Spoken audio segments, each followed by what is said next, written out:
from the betting capital of the world, giving raw and real breakdowns of mixed martial arts and recapping UFC events like no one else, with producer Martin on the ones and twos and combat sports betting expert Effie.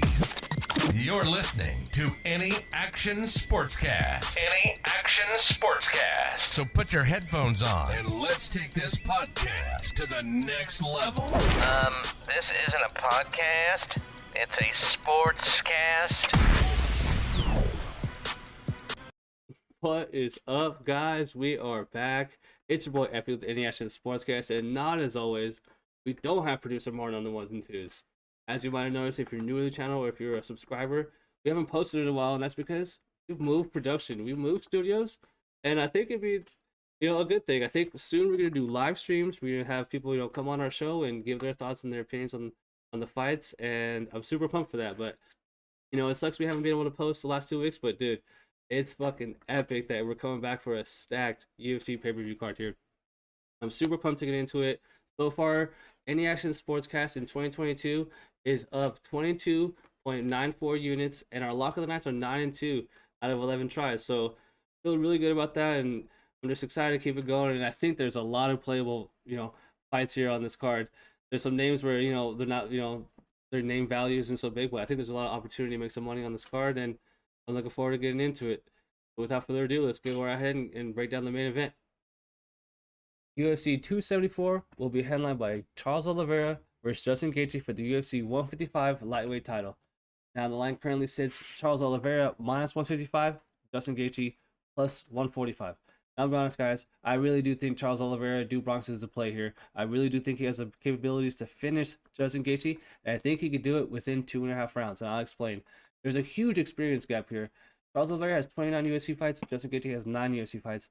Now, that doesn't mean much, it's not like he could take his past fights into the octagon with him, and say, here, I've fought more than you, so I should be better. That's not the way it works. But I do think the way the styles play out, and the fact that Charles has shown that he, has eliminated that quit in him. He's eliminated that doubt that if he, things don't go as good, as he wants, that he's gonna fold.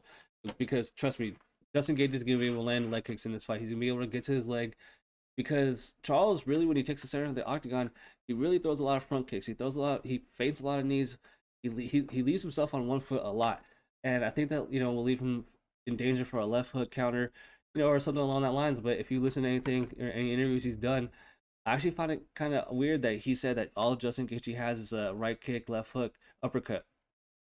And I think Justin obviously is way better than that. I think he's a complete mixed martial artist, but there is an area he's lacking. I do think that the discrepancy on the ground here between Charles Oliveira and Justin Gaethje is so vast that if at any point Charles Oliveira gets this fight on the winning track and he gets a clinch with Justin Gaethje on the winning track, I think the finish could happen at any second. And that's how much of a gap I think there is in this game, especially clinch, even striking. I think that in the clinch, Charles is liable for knees up the middle, elbows when he leaves, and he's just really dangerous, man. He's just really leveled up, it seems, since the pandemic, since the Kevin Lee fight. And let's just go ahead and look at the resume. Charles Oliveira will have a 4-inch reach advantage. He's actually shorter than Justin Gaethje, but dude, Justin Gaethje has the power advantage for sure. In that Michael Chandler fight, I don't know how Michael Chandler didn't get knocked out. The guy's a zombie. They got obviously one of the fights of the year, but also people forget, man, he was getting hit a lot by Michael Chandler. Michael Chandler was getting him pretty good. And I would argue if Michael Chandler decided to fight smarter in that 3rd round, he might have won that fight. I don't know how it's gonna look if Justin Gaethje can't get Charles out of there. Obviously, I do think he's going to be able to land him, put some damage on Charles. But I just don't see a world where, even if Justin clips Charles and drops Charles, he's going to have to go in there and finish him, because unless you flash knock him out, you're going to have to go in there and ground and pound finish him, which, then creates you being in Charles' guard, which I don't think Charles wants to be in there. I think it's similar to when Kamaru Usman dropped Gilbert Burns, obviously before the jab that knocked him out and finished him. He dropped Gilbert, and then he let him up, obviously, because he doesn't want to be down there. And I think that's something that Charles has in his back pocket in this fight, or really any fight that he fights now. The guy's dangerous, man. He has the most submissions in UFC history. He has the most submissions in lightweight history, obviously. He has a ton of performance bonuses, like, so does Justin Gaethje, but I mean, Christ, the guy's nickname's the highlight. But Dude Bronx means I'm from the ghetto, and I do think that he's fighting for something more. And man, the home crowd's gonna be rooting for Justin so bad, and I hope that doesn't influence the judges, but I don't think it will. I think this fight finishes either way, whether it be Justin, finishing Charles, obviously, or Charles submitting Justin, or who knows, he might be able to knock him out. But I think the submission is more likely. I think it finishes under 2.5 rounds, and I feel real strong about that read. You look at the last 5 fights for both guys. Obviously, Charles Oliveira is on I think 9 or 10 fight winning streak, and Justin Gaethje, lost to Khabib, but before that he was rolling guys. But look at the guys he was clipping. Edson Barbosa, pretty good. Donald Cerrone and Tony Ferguson, to me, those wins kind of aged really poorly. Actually, both those guys are on the card later in the card, but to me, obviously he was the rightful contender to fight Khabib, but looking back, man, it doesn't make me feel too good. But then you look at Charles Oliveira, Kevin Lee, Tony Ferguson, obviously didn't age good as well. Michael Chandler, Dustin Poirier, he got dropped by both Michael Chandler and Dustin Poirier. So to say I wouldn't mind anyone ever. I'm not gonna hate on anyone betting Justin Gaethje, but I really do think Charles is gonna beat him here. I think he's gonna beat him handily. I think he's gonna take the center of the cage. The one thing I am worried about is that he's gonna leave himself open with those front kicks. But dude, I just think that if he grabs Justin, the fight's gonna end. I really do think that, and I lean Charles Oliveira via submission. And still, in the co-main event, we have Thug Rose NAMJUNAS versus Carla Esparza for the strawweight title.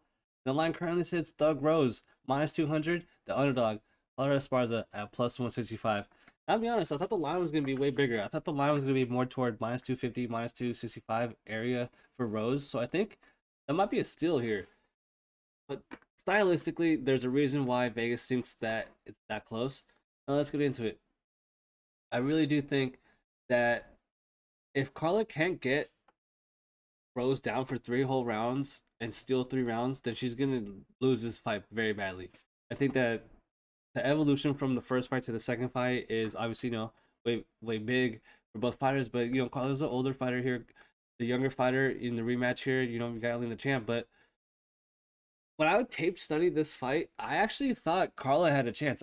Watching the Rose fight, she, there's a good argument to say that she lost that last fight against Wei Li, but I had bet Rose, and I'm glad she won. But obviously, everyone knows the game plan here. Rose needs to get taken down. She needs to get put in the clinch on the ground, and Carla needs to win minutes on the ground here. And I just don't think that's gonna happen. I think that Rose will be able to get up. I'm not worried about her gassing. I don't think she's gonna be a threat to just look like crap in the 4th or 5th round. And I think that she's a beast in rematches. Look at the rematch. Like Joanna, Wei Li, Andrade. She's won every single rematch. But I will say they haven't gone the way the first one went. If you look at every single fight that she had, the rematch is always way different. And that goes for a lot of fights. But I really do trust Trevor Whitman and Rose. I'm way more worried for Justin Gaethje than Rose NAMJUNAS for Trevor. I think this is a safe parlay piece, and the over, I think it's 4.5, but I think it's juiced. I don't want to touch that, but Carla's earned this right. She's definitely deserves this fight. If you look at the stats, Jan, Reno Rodriguez, Michelle Watterson, Grasso, Janjaroba, TKO, decision. I mean, guys, if she wins this fight, it's going to be because she won 3 rounds, against Rose. Versus where I think Rose can finish Carla on the feet if Carla gasses out, if she starts to stuff takedowns and get this fight on the feet. Or, I'm not thinking about it. Carla might be left. This shit. Nah. Thinking crazy here. But Rose NAMJUNAS is the pick. I think she's going to defend her title fairly easily. And a safe parlay piece. Rose NAMJUNAS, and still, let's say, via 5-round decision. And up next is a fight where I think I have a great read. I'm pumped to talk about this fight. I'm talking about Michael Chandler versus Tony Ferguson. The line currently sits Michael Chandler at -410. What the hell? And +320 for Tony Ferguson. That's insane to me. I think the line opened up at -160 for Chandler, and this has been getting steamed. There's absolutely no faith in the market for Tony Ferguson, and I get it, man. The guy looks like absolute ghost of himself, a shell of himself in his last 3 performances. But let's get into this fight and why I think that it's going to go over 1.5 rounds. That line is currently priced at -130, and I want to put out the L word, but I feel like it's getting close to a lock. I'll explain why. If you look at the tail of the tape, Tony Ferguson is obviously 38 years old, but Michael Chandler is 36. He's not a spring chicken himself either. He's taking a lot of damage. I mean, obviously, look at his last fight against Justin Gaethje. I think I mentioned when a little foreshadowing where to the Charles Oliveira Justin Gaethje breakdown. I think that if Michael Chandler were to have fought smarter in the Justin Gaethje fight, he would have had a chance to win the fight. Now, Tony Ferguson, in my opinion, had no chance to win the Charles Oliveira fight. He had no chance to win the Beneil Dariush fight, and he really had no chance to win the Justin Gaethje fight other than with that uppercut. In round 2, I feel that, call me crazy, but I feel that Michael Chandler might come out and fight smart. I feel that he might come out and not put himself in danger. You know, I really don't think there's any danger really from Tony Ferguson here at all. But I don't think that he's going to blow his wad, blow his energy. I think he's going to be very smart and tactical and really, use his fight IQ for once. I think he, knows he's 1-2 in the UFC. He knows what's on the other side of this win if he were to win. Whereas Tony Ferguson, dude, he's gonna be fighting as hard as he can. He's not gonna be shelling up and trying to quit. I mean, guys, he's on a 3-fight losing streak, and at one point he won 12 fights in the lightweight division in a row. That's insane. To see him now is kind of sad, but it's time for him to get out of the lightweight top 15. And I hope Michael Chandler gets him out. Nothing against Tony Ferguson, but I hope he gets him out and be a decision, because that means that the fight went over 1.5 rounds. Because I'm really big on this read. I love this read. I don't see Michael Chandler getting finished by Tony Ferguson early. I don't see Tony Ferguson getting finished by Michael Chandler early, because, guys, in that Justin Gaethje fight, he didn't get finished by Justin Gaethje. It took Herb coming in and stopping the fight over accumulative damage in round 5. There was that one time where he got dropped and got ground and pounded. I don't think that's going to happen here. And if it were to happen, I hope it happens after 7.5 minutes. So that's why I lead Michael Chandler via decision. Actually, I think that might be plus money, so go ahead and look at your book. But I don't think he's going to finish Tony Ferguson. If he does, maybe round 3 sprinkle. But I think it's going to go over 1.5 rounds. I really do like that read. So Michael Chandler via decision. And this next fight has me wondering where GSP's at, because we have 2 dinosaurs fighting. Talking about OSP versus Shogun Rua. And actually, that might be a little bit harsh to OSP, considering he's only 39 years old. The line currently sits -240 for OSP, and come back on the underdog at +200 for Shogun Rua. Now, I'll be honest, guys, I think that Shogun is going to get knocked out. He hasn't fought in 2 years, and he didn't look good when he fought 2 years ago. But at the same time, man, OSP has looked horrible in his last 2 fights. He got finished by Tanner Boser when he went to go, test heavyweight waters. And obviously, he's coming back down a light heavyweight here. And then he got finished by Jamal Hill before that. He's coming off getting finished twice in a row. But before that, he did get finished. I think it was against, I believe, Alonzo Menefield. But, guys, I just don't see how you could just bet this fight. If you're going to bet this fight, bet OSP via finish. Maybe round 3 finish. Go ahead and sprinkle that, because if it reaches round 3, I think OSP is live for a finish. Actually, I shouldn't say that. I sprinkle round 1 or 2. If it reaches round 3, I'll be surprised, because both these guys are super low level now. This is not high level MMA. Like I said, where's GSP at? Because we got some dinosaurs for you to watch, bro. So I'm going to go ahead and go with OSP via knockout round 1.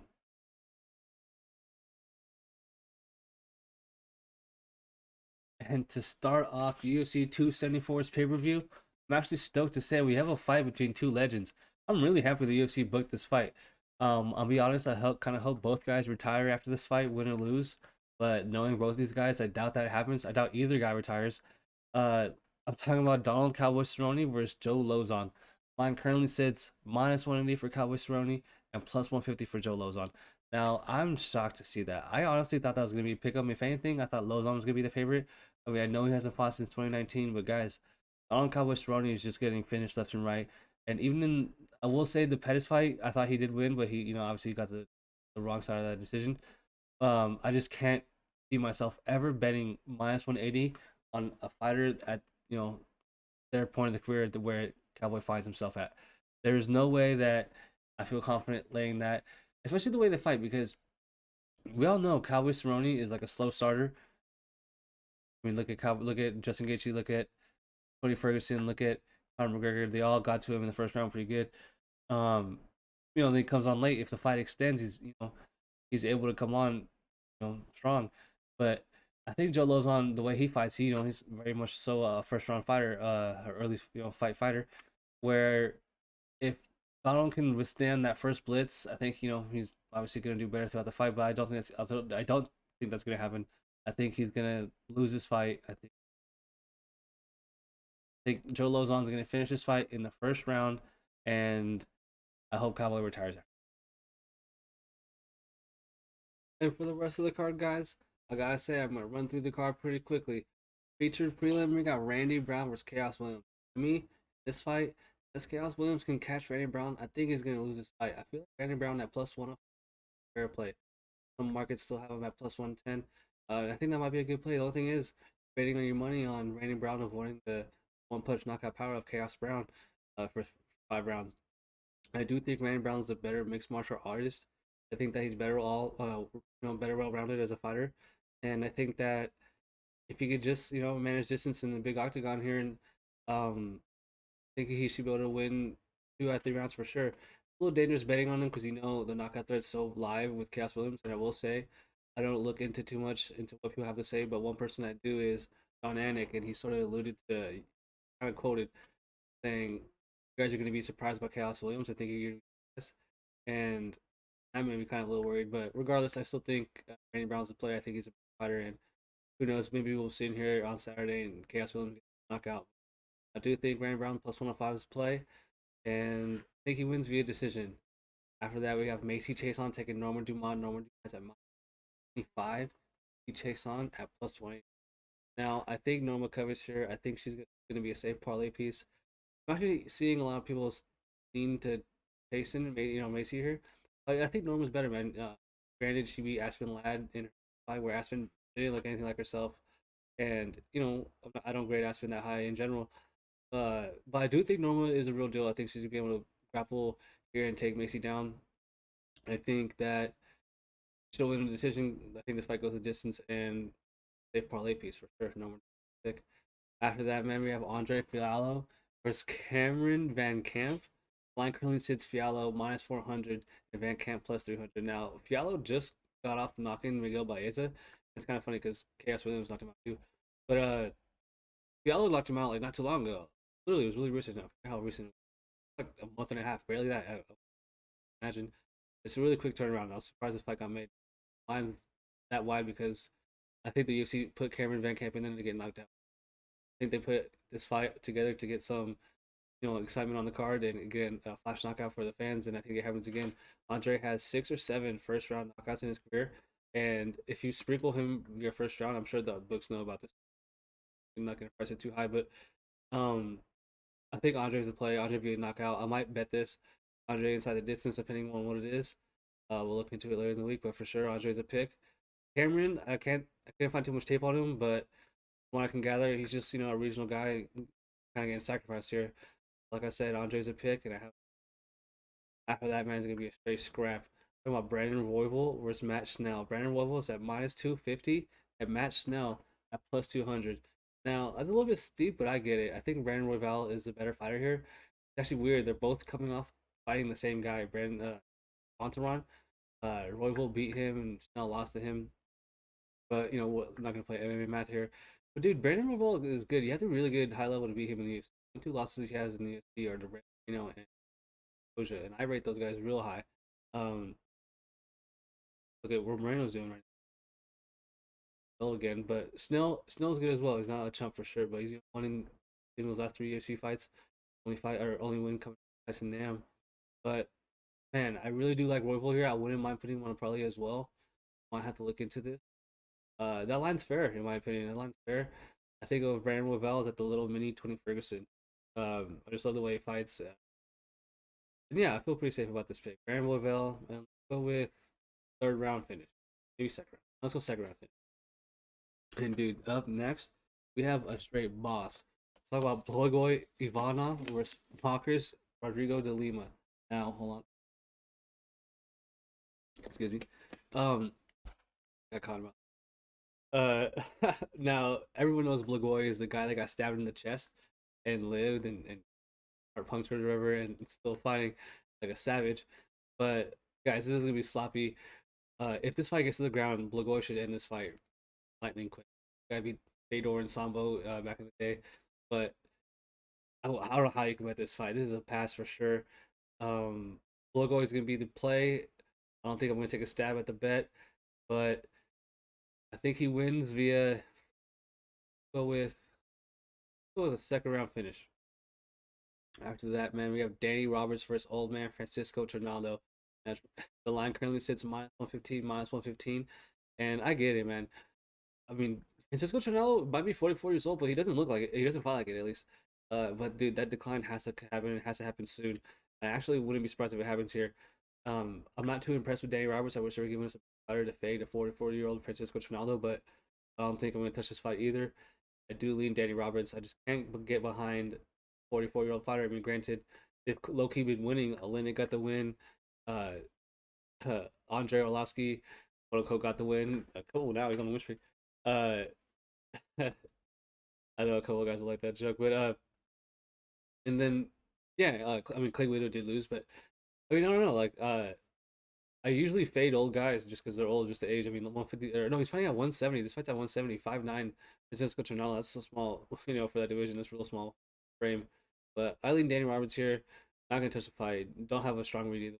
Like I said, gotta fade the 4. Go with Danny Roberts via.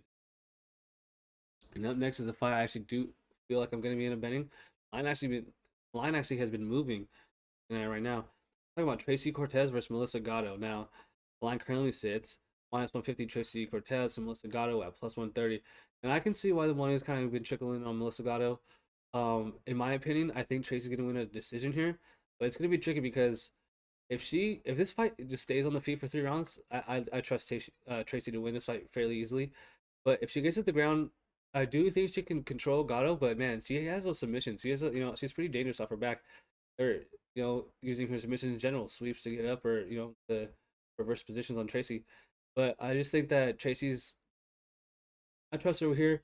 I think I don't know about safe parlay piece, but man, if Gatto can't get the sub similar to Mirsad in a way, I do think Tracy Cortez can win here.